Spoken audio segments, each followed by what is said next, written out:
Preste atenção porque nunca mais você vai esquecer. Está sentado? Então sente, porque o tema de hoje é o filho. A amizade entre os dois parecia mais uma amizade entre irmãos. Aqueles bons irmãos. Eles saíam juntos, conversavam, pescavam, eram amigos. O pai estreitou o relacionamento com esse garoto porque a sua esposa havia falecido. Ele era um homem milionário, muito reservado, mas totalmente dedicado à criação do seu filho. Ele tinha poucos hobbies, mas um dos hobbies que ele possuía era colecionar quadros preciosos. Picasso, Van Gogh, Leonardo da Vinci.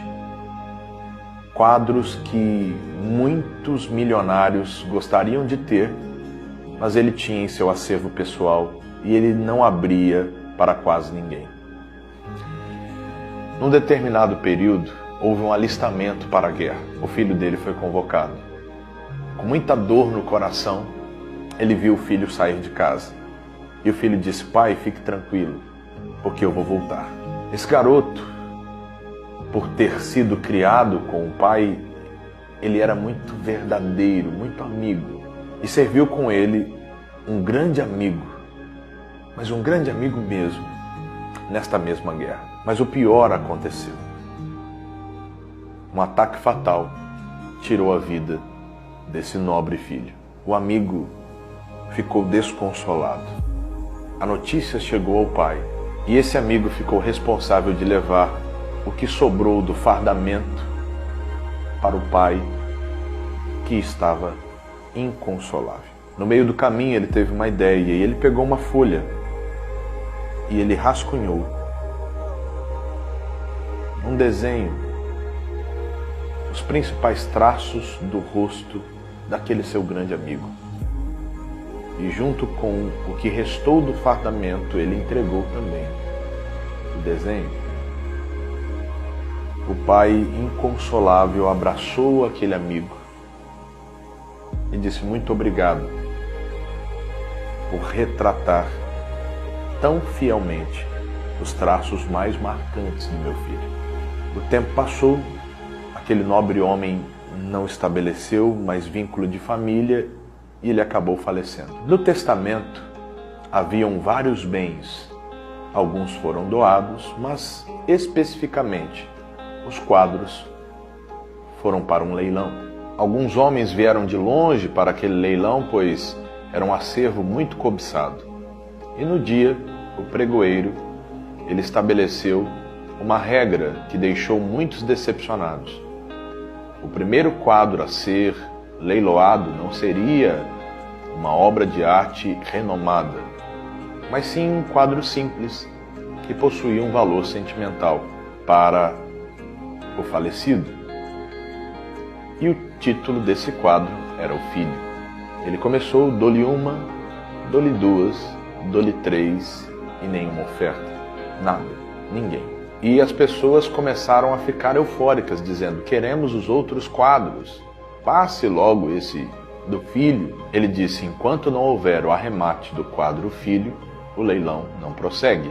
E um dos homens que estava ao fundo, ele não foi com o objetivo de adquirir um quadro, até porque ele era motorista de um dos milionários.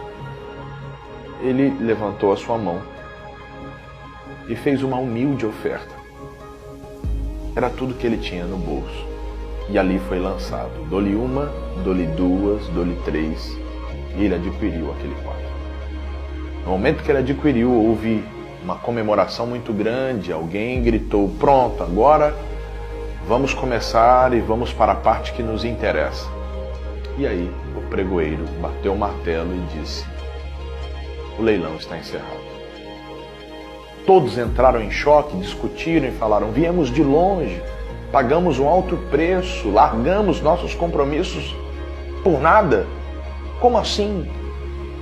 Ele abriu o testamento e no testamento estava escrito que aquele que adquirisse o quadro, o filho, ele seria o detentor de todos os outros quadros que estavam ali naquele leilão.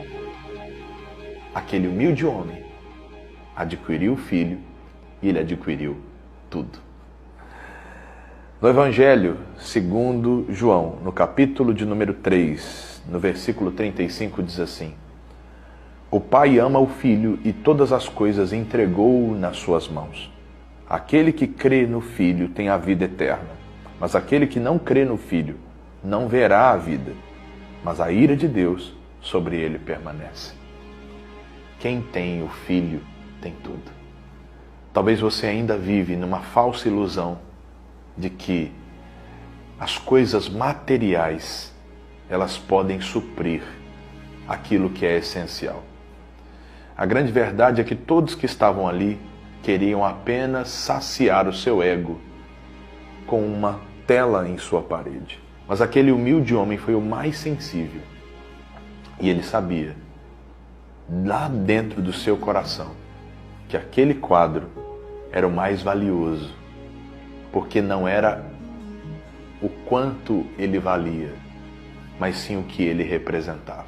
Falando sobre a fé, quando você abre o coração para receber o Filho, você também recebe todas as bênçãos concernentes ao reino dos céus. Que Deus te abençoe e que hoje você receba o Filho como teu Salvador.